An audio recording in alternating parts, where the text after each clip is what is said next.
Ahora sí, Gustavo. Disculpa, gracias. Voy a comenzar nuevamente porque tenemos que grabar esta conferencia, así que me permiten, por favor. Dice, el Kanda es la fuente fundamental de donde nacen los Nadis de Ida y Pingala. Se halla situada en la región comprendida entre el ano y los órganos sexuales, propiamente sobre el chakra Muladhara, y precisamente en el punto donde el Chuchumá está unido al Muladhara. El Kanda se halla protegido por membranas. Afirman los yogis de la India que en esta región es donde se experimenta con mayor influencia eso que es Maya. El Kanda es la raíz o centro de los cuerpos internos, desde donde nacen los nadis o canales sutiles surgen, que conducen y surgen la energía vital a las diferentes partes del cuerpo. Su correspondiente con el cuerpo físico es el cauda esquina, o sea, la terminación de la médula espinal que se deshilacha en finísimos hilos que antes de sus terminaciones se ramifican en innumerables fibras pobladas de ramales nerviosos. Estas ramificaciones tienen su correspondiente kanda en los distintos cuerpos sutiles. Bueno, el kanda, el maestro, esto estamos hablando de la anatomía oculta, de la anatomía suprasensible de nuestros cuerpos internos, también de nuestro cuerpo físico, pero está hablando de la región donde nacen tres canales o tres nadis, que es Ida y Pingala y el nadi Chuchumá. Los nadis son conductores o conductos por donde ascienden las energías solares y lunares provenientes de nuestros órganos sexuales. Y esta región, que está unida en íntima relación con nuestro chakra base, nuestro chakra muladhara, es el Kanda. Después el maestro continúa. Dice los nadis de Ida y Pingala. Los sutiles conductores de prana, conocidos en el oriente por el nombre de Ida y Pingala, no pertenecen a la cadena simpática, pero tienen su correspondencia con las ramificaciones ganglionares que de izquierda a derecha rodean la médula espinal. Ida surge del testículo derecho y se coloca a la izquierda de la columna espinal. Pingala nace del testículo izquierdo y se coloca a la derecha de la columna.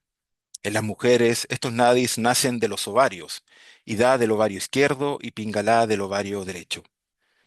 Ambos cordones, en el común de la gente, se hallan impregnados y llenos de obstrucciones e irregularidades que impiden el paso de las corrientes solares y lunares. Esta obstrucción se presenta como consecuencia de la cristalización de las vibraciones eminentemente negativas que son producto de la fornicación. Solo una vida plena de castidad libera estos de aquellos elementos perturbadores cristalizados en los canales de Ida y Pingala.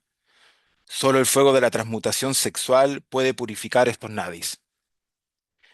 En todo real iniciado de los sacrosantos misterios del sacerdote del Dios Altísimo, del gran Melquisedec, los nadis de Ida y Pingala resplandecen llenos de pureza y de fuego.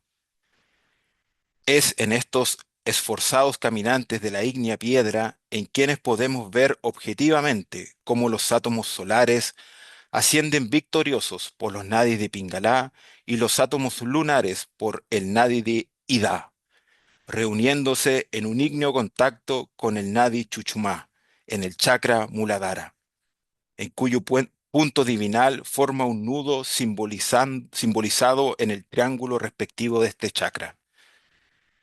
Es con este contacto de los átomos solares y lunares, producto ígneo de incesantes transmutaciones de las aguas de la vida, que despierta la ígnea y sacrosanta serpiente de nuestros divinos poderes, nuestra divina madre Kundalini, Isis, Maía, Isoberta, Tondaxi, Rea, María, etc. La unión de estos tres nadis en el chakra Muladhara, en cuyo punto se anudan, indican significativamente que el iniciado camina firme por el sendero de la real castidad, alejándose más de la bestial práctica de la fornicación. Mukta Triveni es el nombre que se da a la unión y contacto de los nadis de Ida, Pingala y Chuchumá, y el lugar de unión es llamado Brahma Granti. Este encuentro o triveni necesariamente se repite en los chakras de Anahata y Ajna, es decir, en los chakras del corazón y el entrecejo respectivamente.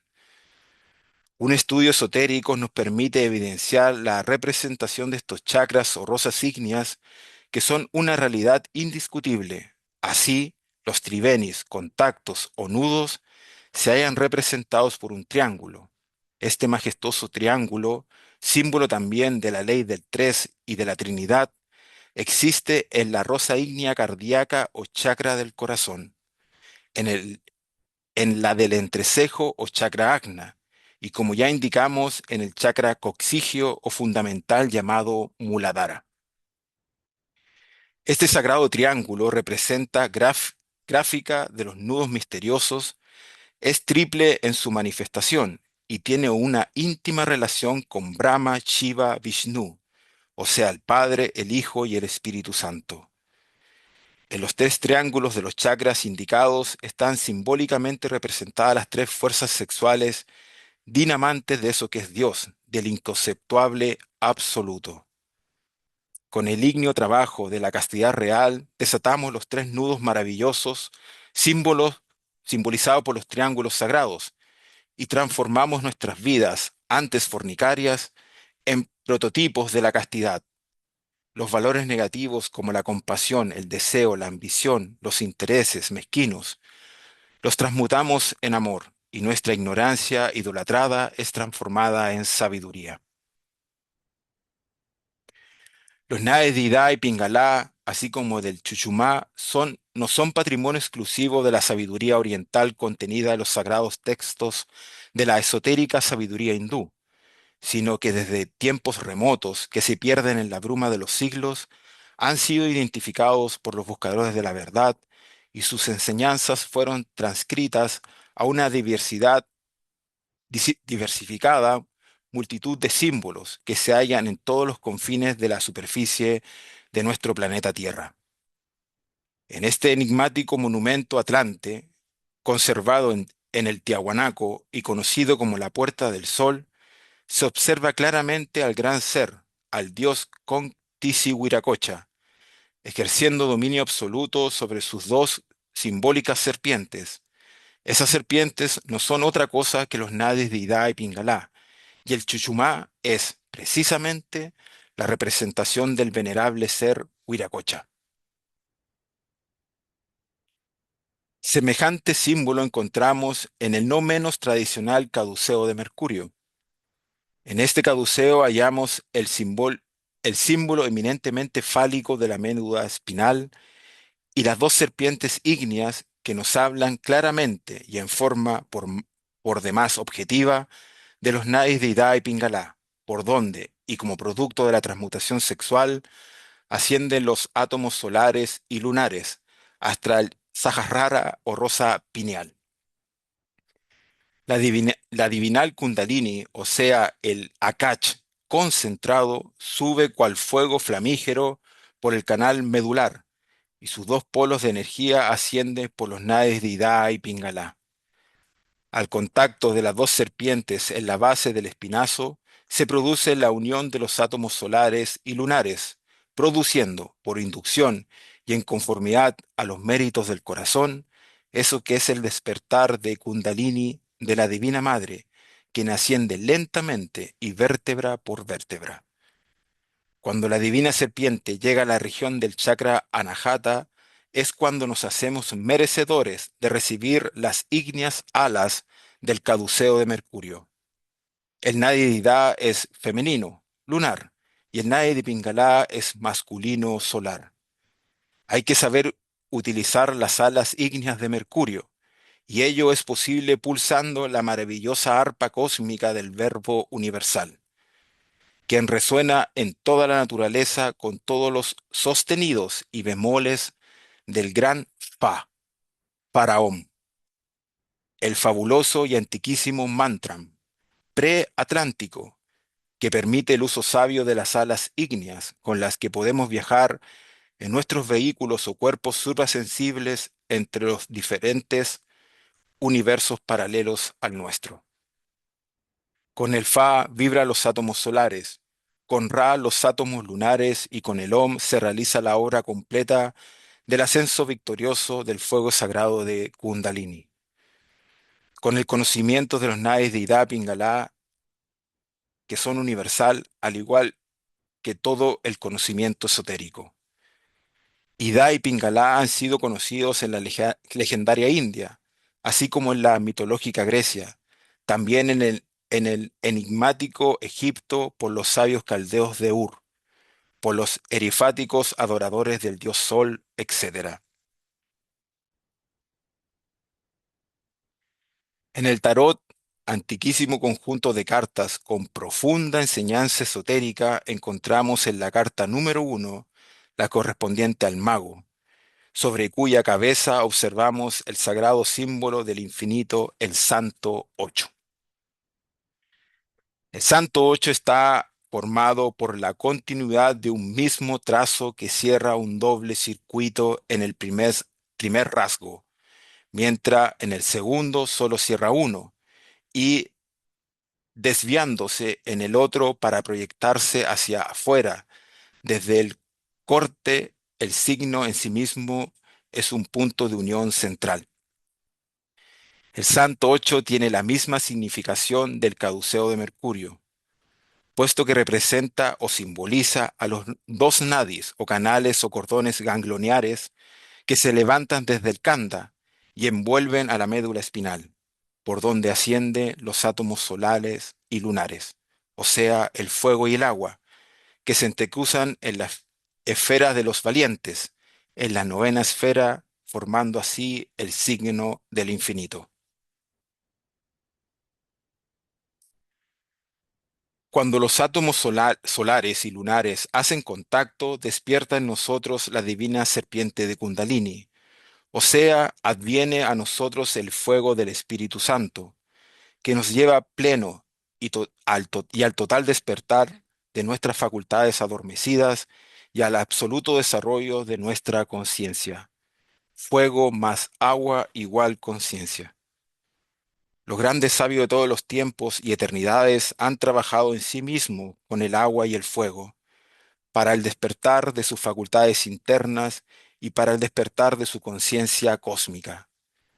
Todos los grandes maestros de la Gran Logia Blanca, sacerdotes por siempre conforme el orden de Melquisedec, levantaron la serpiente sobre la vara de su columna vertebral y encendieron en el laboratorium oratorium, en la novena esfera, en el sexo, el fuego sagrado del Espíritu Santo.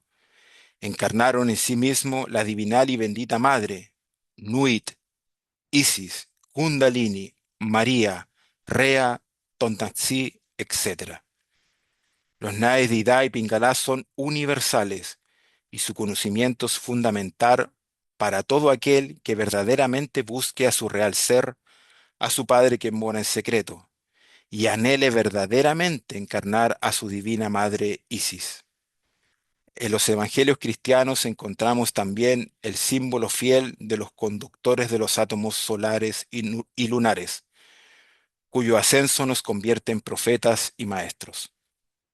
Esos libros conocidos como la Biblia, pese a las múltiples interpolaciones, adulteraciones, mutilaciones, adiciones, enmiendas, etcétera, que realizaron los amos de las conciencias, vidas, almas y haciendas, autodenominados cristianos, y pese a la enseñanza interesada y tergiversada de los pastores, ancianos, élderes, hermanos, etcétera, mantienen todavía el espíritu de eso que es la divinidad.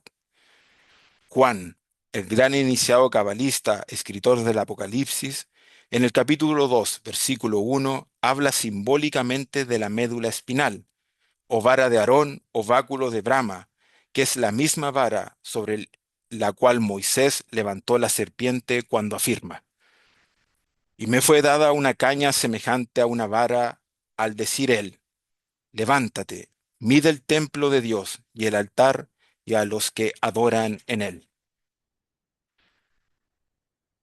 Todo iniciado es templo de Dios, y a él como templo se lo mide con la vara, con la caña.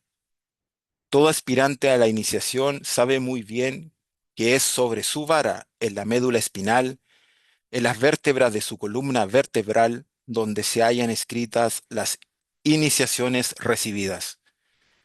En los augustos templos de la Gran Logia Blanca, los guardianes del templo estudian a todo candidato para su ingreso a los templos del Sol, y ese estudio se realiza en la columna vertebral, en los nadis de Ida y Pingalá y en los riñones. Si los dos testigos están muertos, es imposible el ingreso a los templos, a esos sagrados centros de la sabiduría esotérica.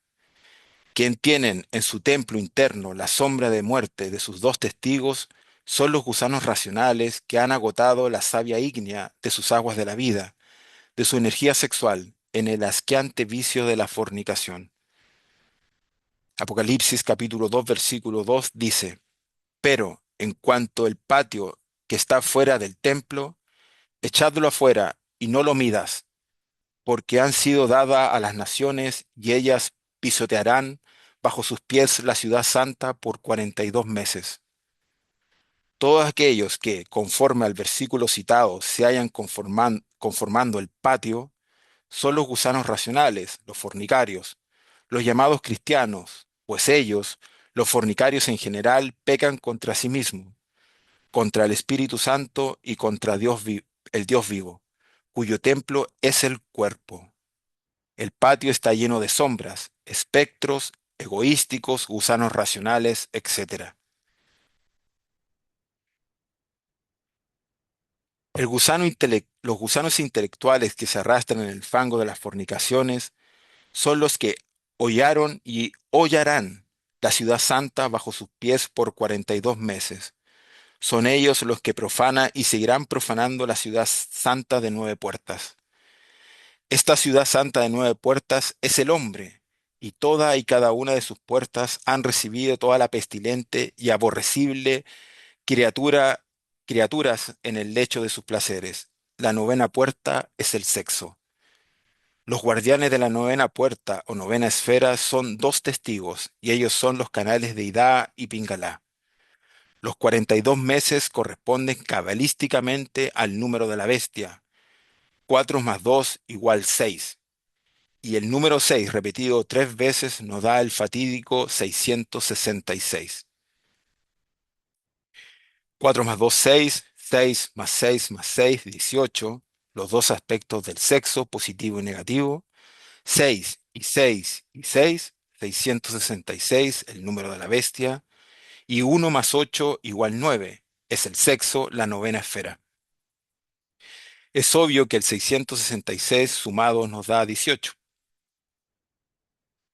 El que vuelto a sumar nos da como resultado 9. El trabajo con el sexo, con la 9 esfera, tiene dos polaridades. Es positivo cuando se trabaja con la castidad real y es negativo cuando se utiliza para la inmunda fornicación. El 666 es el número de la llamada humanidad. Eso que es la bestia, el anticristo, lo constituye la humanidad fornicaria, y es fornicaria porque no puede y no quiere superar el conflicto permanente entre la castidad y la fornicación. El número 18 es 2 veces 9 y 9, positivo y 9 negativo. Castidad y fornicación.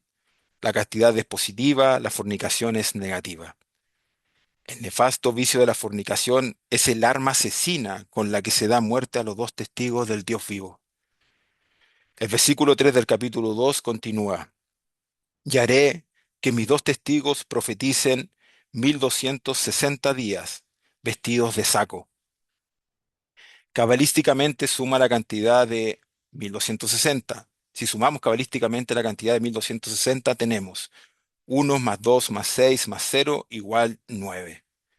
El 9 es el número de la 9 puerta, de la 9 esfera, y la 9 esfera es el sexo. El 9 es el aspecto positivo del sexo.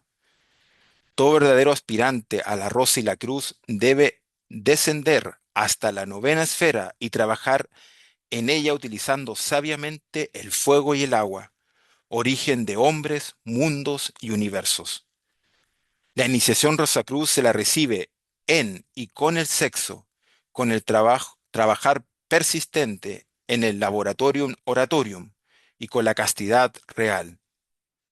La castidad real es el medio de transformar, de transmutar la simiente humana en fuego y en agua, en el fuego y en el agua, del ignio bautismo enseñado por el hierofante Jesús.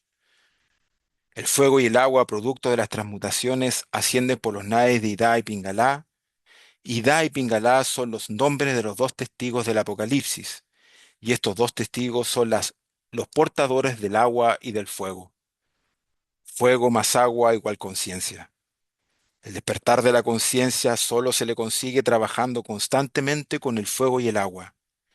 Quien despierte conciencia se convierte en un auténtico profeta del Dios vivo. Todo hombre con la conciencia despierta se convierte en las dos olivas y los dos candelabros que están de pie delante del Dios de la tierra.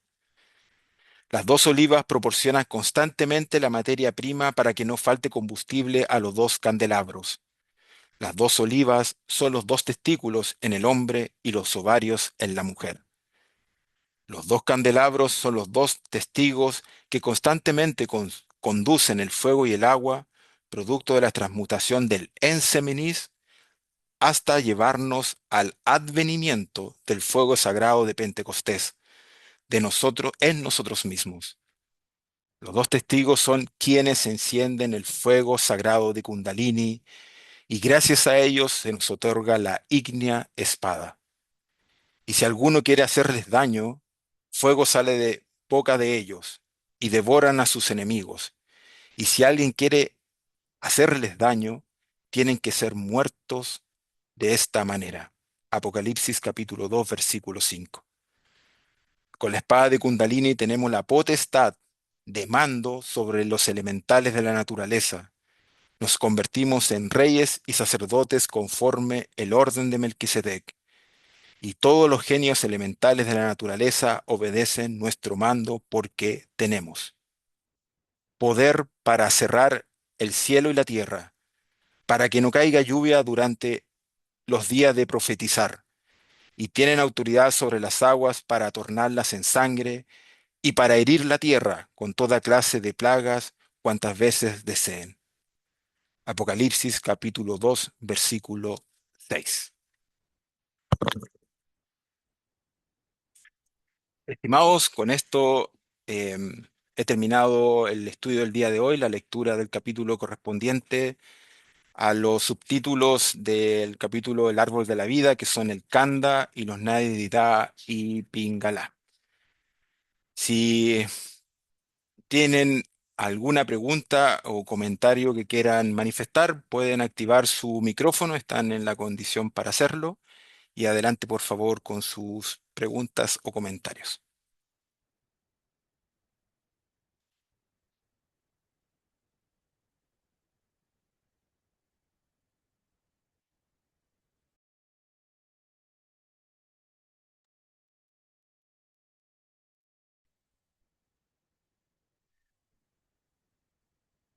Si no lo hubieran, en pantalla tenemos las obras del venerable maestro Om Yogamsom. La primera que tenemos es Bodas Alquímicas en la foto, luego la Orden Rosacruz, el Orden de Melquisedec, que es el libro que estamos estudiando. Abajo tenemos el Evangelio de Melquisedec, Imaginación Creadora y la Iniciación Rosacruz. Para finalizar, el venerable maestro Om Yogamsom nos ha dicho que la Rogia Blanca hizo un esfuerzo tremendo de sintetizar toda la sabiduría universal de una forma fácil de comprender y fácil de transmitir. Y llegaron a la síntesis de toda esta sabiduría eh, manifestada en la vivencia y en la entrega de 5 valores que se viven con la conciencia.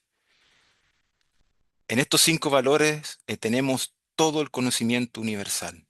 En la vivencia y en la encarnación de estos 5 valores tenemos toda la base para superar toda adversidad o problema que podamos tener en nuestras vidas.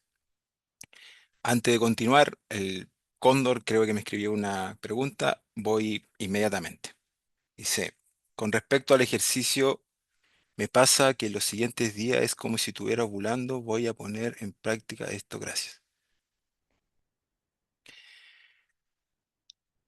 Si se refiere a que si como si estuviera ovulando, dice, si se refiere a un aumento del líbido, em, es muy natural y normal. El venerable maestro Ombyo Gamson nos dice que transmutar nuestra simiente sexual es llenarnos de vida, es realmente vitalizarnos completamente, es realmente despertar nuestra potencialidad crística, es empezar a acumular y a llevar sol, si se quiere decir así, hacia nuestro corazón. Y eso obviamente inferimos rápidamente que el sol es vida. Y la vida es eminentemente sexual. Un ser casto está pletórico de energía sexual, por lo tanto está pletórico de líbido, que no es lo mismo que lujuria. El líbido es la energía vital, energía sexual que yace en nuestro interior. Eso es natural, normal. Pero el ego quiere utilizar esta energía em, a través de la fornicación para alimentarse de esta energía. Al, al exteriorizar la materia sexual, esta se corrompe y al corromperse se vuelve completamente negativa. Y el ego se alimenta de estas vibraciones altamente negativas. Pero por otro lado, la conciencia sabe que la forma de fortalecerse, la forma de permanecer, si se quiere decir así, despierto, alerta, es precisamente utilizándola de forma sabia, transmutándola y llevándola hacia el corazón, donde es el habitáculo de nuestra conciencia. Entonces, es muy natural que quien despierte o comience a transmutar su energía sexual se sienta con más energía, más vivo, más alerta, más despierto, podríamos decir hasta más lúcido de alguna otra forma, más presente, em, con mucho más autocontrol y obviamente también con eso que les decía, con el líbido alto, o sea, con la energía sexual alta, es muy natural. Pero el aspirante a su real ser sabe que tiene que controlar, sabe que tiene que dominar y no dejarse dominar por esta energía que es energía divina. Y tiene que aprender sabiamente a utilizarla. Y la forma precisamente que el maestro nos da de utilizar esta energía o la forma de canalizarla y controlarla es viviendo los 5 valores de la transformación íntima, lo que tenemos en pantalla.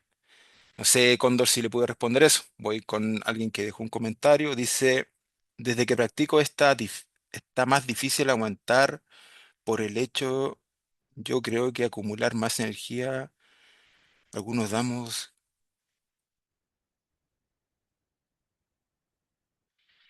Ya, no sé, Cris, si le entendí su pregunta, voy a intentar responderla. Si al transmutar nuestra energía sexual, nuestra conciencia empieza a despertar, sí o sí. El niño interior, nuestra belleza interior, nuestra particularidad íntima, personal, empieza poquito a poquito a tomar fuerza. Y como les mostraba, si me permiten un segundito, en esta diapositiva, el guardián se pone alerta. El guardián sabe que comenzó su muerte. Entonces va a hacer todo lo posible por impedir que la conciencia siga con este trabajo. A modo muy personal, podría decir que una de las principales herramientas que utiliza el ego para impedir que continuemos con estos estudios, en un principio, es el miedo. Y el miedo lo ejerce muchas veces con sueños malos, pesadillas o situaciones muy incómodas en ese aspecto. Y es precisamente porque intenta confundirnos, intenta que la conciencia deje de profundizar en esta enseñanza y deje de practicar. Al dejar de practicar, se debilitará la conciencia y tarde o temprano se llegará a eso que es la fornicación, que es lo que precisamente busca el ego, que busca que el cuerpo o la persona elimine su materia sexual voluntaria o involuntariamente, eso que se conoce como sueños húmedos, pero de todas maneras, a eliminar esta energía, se alimenta de ella. Entonces, la guerra. o la lucha está precisamente en no dejar que esto ocurra. Hay que hacer lo posible y hasta lo imposible por no derramar una sola gota de nuestro preciado líquido o nuestras aguas de la vida. Debemos apreciar, el maestro dice que es lo más valioso que tenemos, es lo que realmente nos va a permitir transformarnos en auténticos seres humanos, de humanos a hombres y de hombres a dioses y de dioses a ser uno con la divinidad. Todo ser auténtico maestro de la Gran Logia Blanca trabajó con la sexualidad, trabajó con su materia sexual. Y eso es el desafío, ese es el llamado.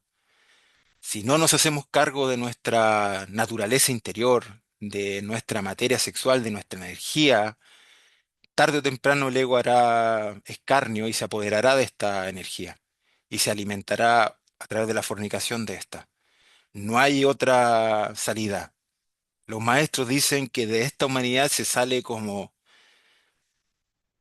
hombre o como ángel, si se quiere, o como demonio.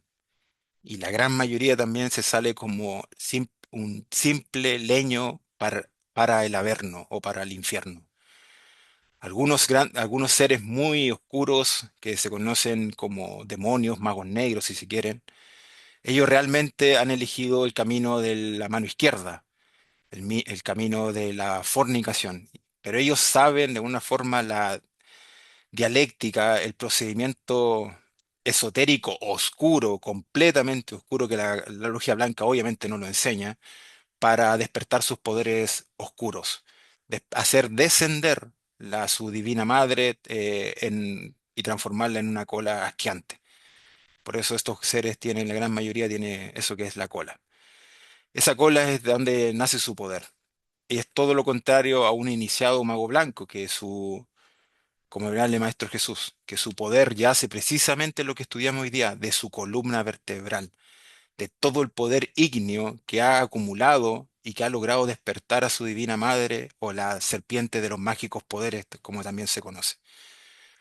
No hay otra, no hay más. Esto es todo la sabiduría que los antiguos tenían que cruzar prácticamente todo el planeta para poder escuchar esto que están escuchando en este momento, lo que nos ha entregado de una forma completamente desinteresada, pero entendiendo el momento crítico que vive la humanidad, el venerable maestro Om Yogamson.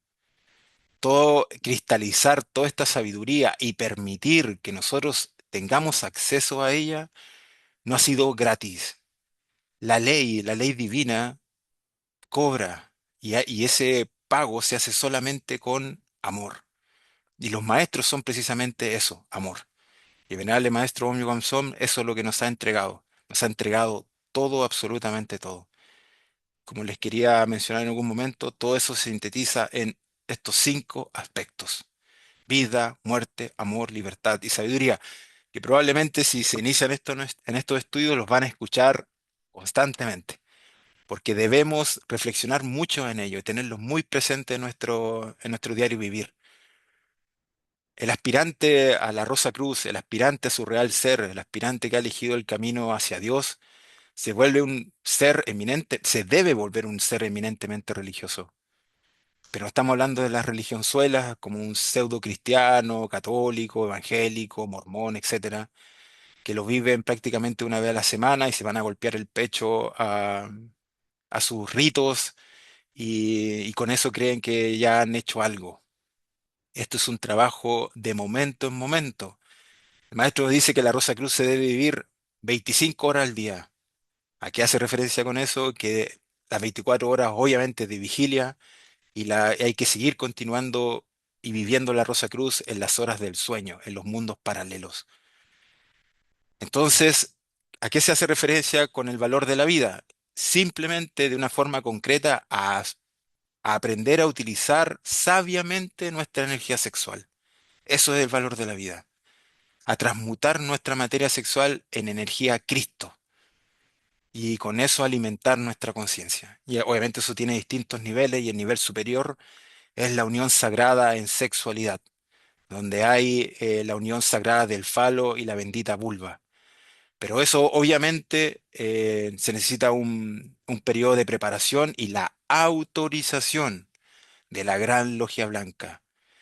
El maestro dice que el padre y la madre no transmutarán un átomo de aquel que profane esta práctica. Si alguien cree que tiene pareja y que se puede ir a unir con ella y pretender vivir esta enseñanza o esa práctica, no va a ocurrir absolutamente nada, porque es la práctica sagrada de la unión sexual es Dios hecho práctica, es Dios hecho carne.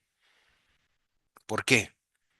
Cuando Dios, si leemos el Génesis, cuando Dios crea a eso que se conoce como Adán y Eva, lo crea a imagen y semejanza, o sea, con las mismas potestades y poderes de Él, del Padre, de Dios. Pero crea un ser que es varón y varona, dice la Biblia. O sea, eso es simbólico, crea un ser andrógeno, un ser que tenía las dos polaridades en una, un ser sagradamente hermafrodita, no como lo que vemos hoy día, sino sagradamente, un ser divino, lo que simboliza de una otra forma lo que se conoce como la Mona Lisa. Lo que intentó Leonardo en esa obra fue precisamente eh, pintar eso que se conoce como el Adán Catmón o el Adán primogénito. Pero luego, dice los maestros, que viene la separación de los sexos, y es cuando a Adán se le arranca una costilla y crean a Eva. Y lo hacen precisamente para que estos seres o nosotros mismos nos aprendamos a conocer más.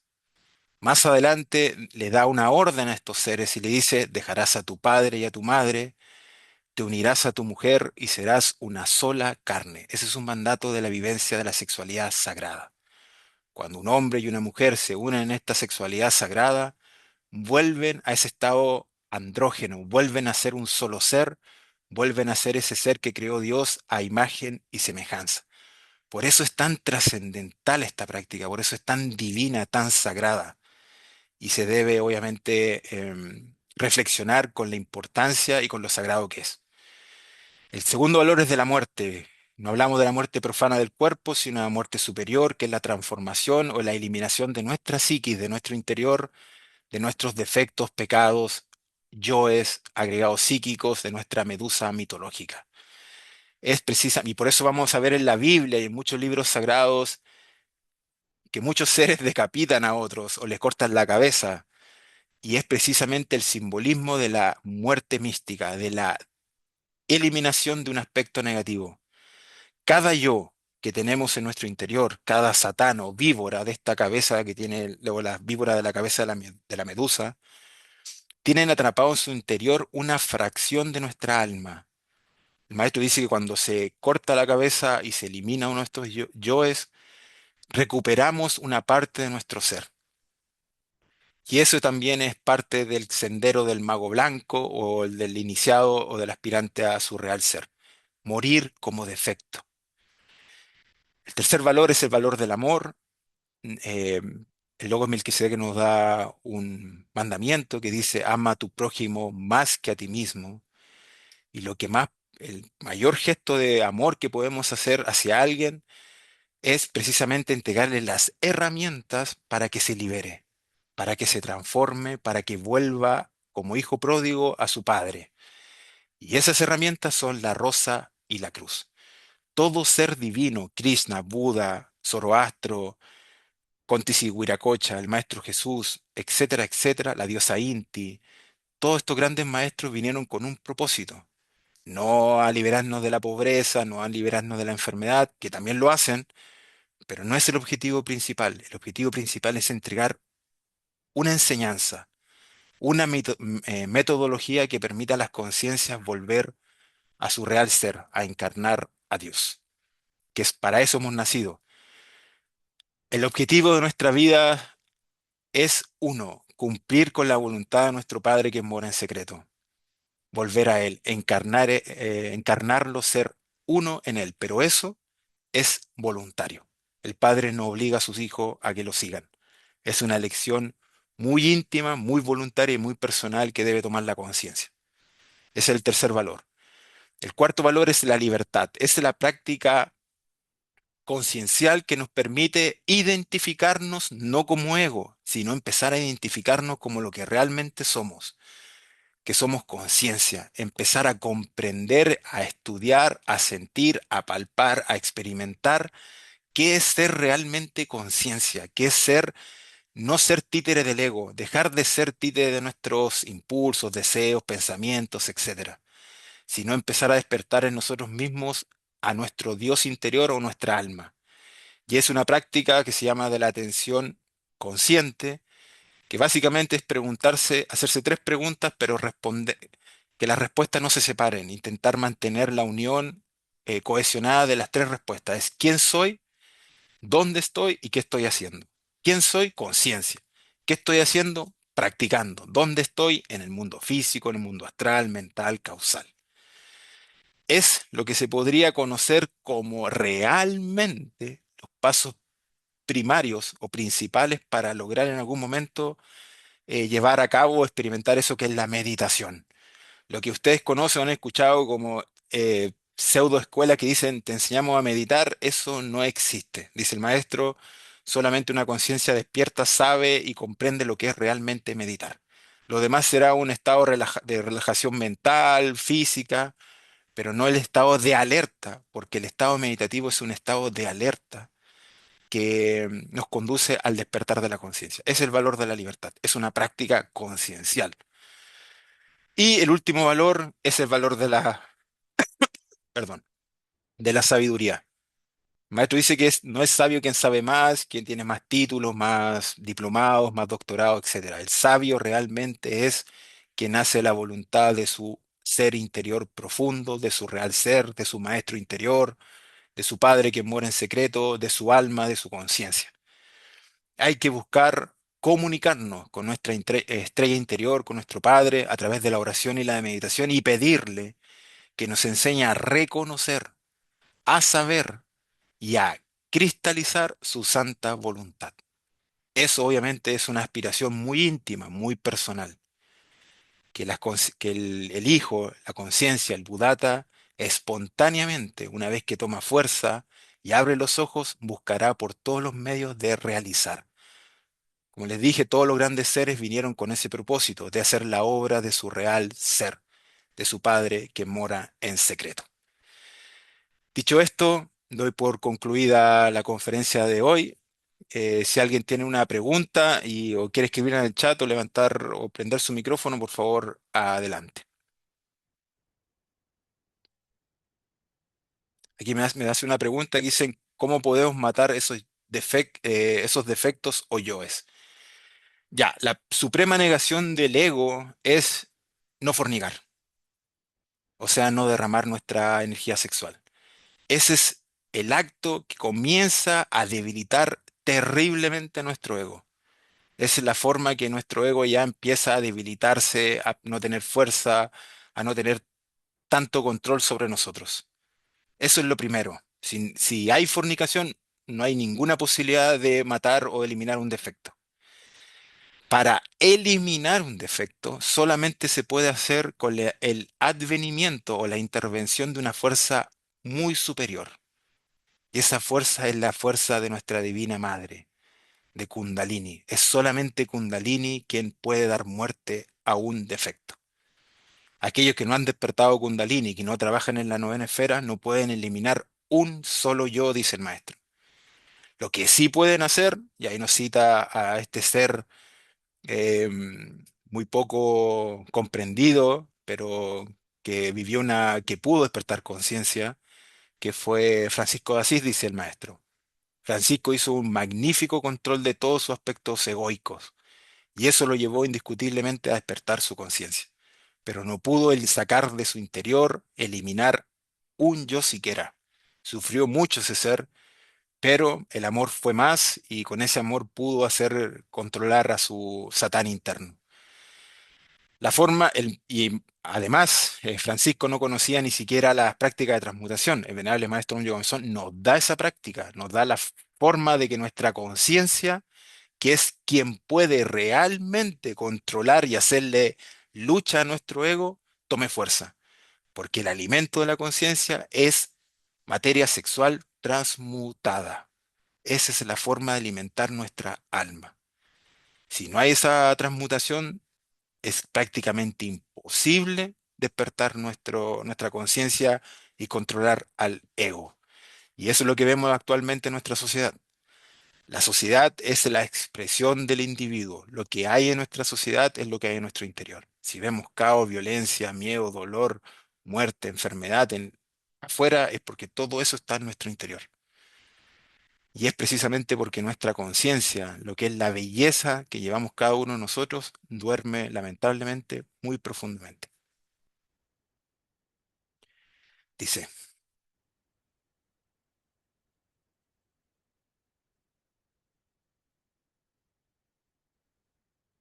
ya, Chris dice, creo que acá tu pareja tiene que participar en esto, no hay opción y tiene que apoyarte. No hay una, logia media, roja o amarilla, ya que si es tu prójima y te lo pide. Ya, voy a intentar entender la pregunta, Chris, o el comentario. Perdón. Muchos de nosotros puede, cuando entremos en contacto con la sabiduría Rosa Cruz, estar con pareja. Puede ocurrir. Es algo muy natural en estos tiempos y no es nada para sorprenderse o culparse de algo. Eh, pero hay que hay que tomar una decisión muy importante, que es qué queremos para nuestra vida, qué queremos realmente vivir. Y, y no hay medias tintas en ese aspecto. O vivimos la castidad real, la castidad científica, las prácticas de transmutaciones, o nos entregamos en manos de la fornicación. Una vez tuve el agrado, la bendición, la suerte, si se quiere decir, de conversar con la venerable compañera del venerable maestro Om Yohan Som. Y tuve el atrevimiento, muy atrevido, de preguntarle cómo era muy joven, a mi modo de excusarme un poco. Le pregunté cómo era la mejor forma de amar y ella muy sabiamente y muy dulcemente me dijo que la mejor forma de amar a nuestra pareja, a nuestros semejantes, es amarnos a nosotros mismos. Quien se entrega a sí mismo lo mejor, al resto le dará obviamente lo mejor. Si nos entregamos en manos de fornicación, lo único que vamos a tener para entregarle al resto es oscuridad. Y vuelvo a la reflexión de veamos lo que ocurre en nuestra sociedad. Es precisamente lo que vemos. Las parejas se odian, las parejas muy naturalmente en algún comienzo, dice el maestro, pueden haber sentido eso que es un amor real, auténtico, dulce, bello, sincero, em, muy puro, pero como no está esta enseñanza, caen, y la ciencia y todo lo enseña, la ciencia, la educación, la religión, enseñan a fornicar, caen lamentablemente en la fornicación. Y la fornicación, dice el maestro, que es un puñal al amor. Y las parejas por eso, tarde o temprano, siempre terminan separándose y terminan lo que es peor, odiándose o detestándose. ¿Por qué? Porque la mujer conscientemente, casi inconscientemente, vamos a decir, casi inconscientemente, en la gran mayoría de las veces, está exprimiendo día a día la savia vital del varón. Y con eso, obviamente, lo está matando, lo está debilitando, le está exprimiendo su savia vital.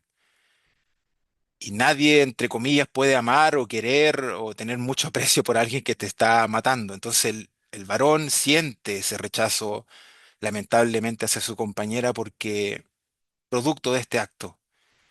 Y la mujer, al recibir lamentablemente, hacer parte de esto, recibe también los desprecios del varón.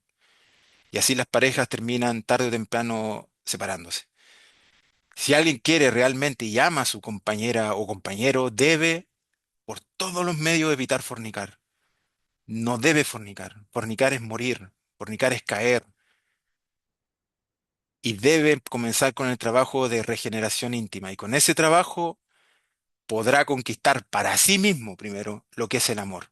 Y tal vez, si es la voluntad, porque tenemos que entender que nada se obliga, puede con las transformaciones, con realmente demostrando que hemos cambiado, que hemos superado muchos aspectos de nuestra personalidad, como la ira, el enojo, la flojera, el odio, etcétera, etcétera, los vicios, podremos a través de esas transformaciones tal vez contagiar y llamar a nuestra compañera o compañero para que nos acompañe en este trabajo. Si no es así, dice el maestro, al César lo que es del César y a Dios lo que es de Dios. Y ahí obviamente hay que tomar una fuerte, difícil, pero importante decisión. No vale muy personalmente la pena, les digo que no vale la pena caer en la fornicación. Solamente es llanto, dolor y oscuridad.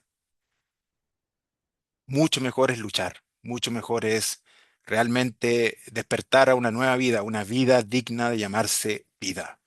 No una vida donde nos arrastran las circunstancias, que no sabemos a dónde vamos, que nos edu que nos adoctrinan, si se quiere decir, para educarnos, trabajar y luego morir, sino despertar realmente a todas las maravillas del cosmos. Los maestros controlan los elementos, vuelan, se desdoblan a los mundos paralelos, tienen telepatía, controlan el fuego, controlan las aguas cuando el Maestro Jesús camina sobre las aguas, reviven a los muertos, van más allá de la vida, etcétera, etcétera. Se nos abre todo, todo el universo con sus primores y regalos. Y todo eso perdimos con, cuando comimos de la manzana, cuando fornicamos. Esa fornicación nos quitó todo eso. Eso simboliza la expulsión del Edén. Y ahí donde la divinidad pone a un guardián en las puertas del Edén. Pone un querubín con una espada de fuego que no impide que Adán y Eva regresen. Pero las puertas no están cerradas. Las puertas solamente hay que cumplir con el guardián. Hay que cumplir con lo que nos pide el guardián. Y el guardián examina, como decía el maestro, examina Ida y Pingalá llenos de fuego y de luz y examina los riñones. Quien cumple puede volver a ingresar al Edén. Y el Edén es precisamente, dice el maestro, el sexo. Vivir una sexualidad sagrada le entrega a la pareja todo el amor posible, toda la dicha posible, la vivencia permanente, dice el maestro, de ese que se conoce auténticamente como la luna de miel.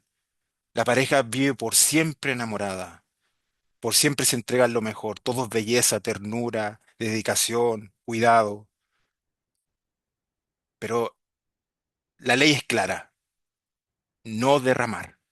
Una unión sexual sagrada con la autorización de la Gran Logia Blanca se puede alcanzar todas estas maravillas. Eso, Cris. Y vamos viendo.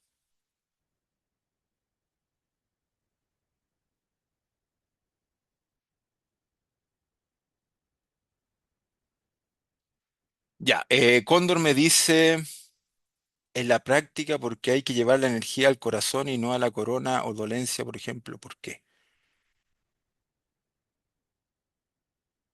Gertrudis, disculpe, la conferencia ya comienza. Si le respondo a Cóndor y termino. Estimado, sí, tenemos una conferencia a continuación. Disculpen, voy a dar el pase. Cóndor, la energía se tiene que llevar desde los órganos sexuales hasta la cabeza y desde la cabeza baja al corazón. Si te das cuenta, forma un 9, el 9 de la castidad. Eleva la energía sexual, pasa y llega hasta tu cerebro, corona, se une en el entrecejo, que ahí está el átomo divino, quien transforma el átomo del Padre, quien transforma la energía sexual en energía crística, y con eso desciende al corazón y alimenta nuestra conciencia. Estimado, con eso termino. Tengo que dar el pase a mis amigos que darán una conferencia que están todos cordialmente invitados a participar. Será conmigo hasta otra oportunidad. Agradezco infinitamente la oportunidad que me dieron de entregar la sabiduría a Rosa Cruz. Un fuerte abrazo y nos vemos tal vez muy pronto. Gracias.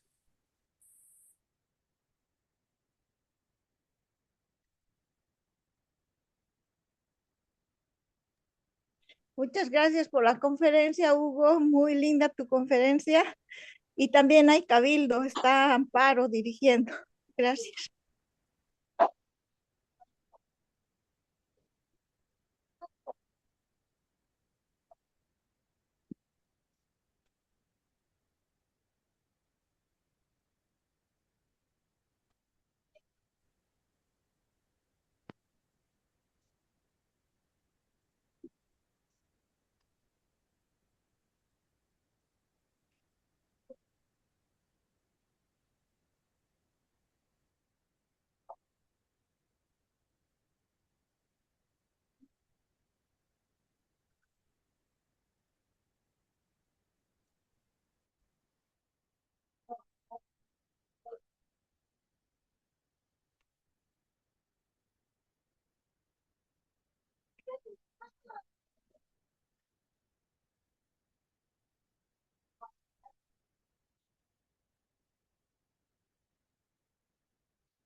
Bien, buenas noches a todos. Disculpe, Ernesto, le puedo pedir un favor. ¿Puede detener la grabación, por favor? Porque estábamos grabando para que no se confundan las conferencias, por favor.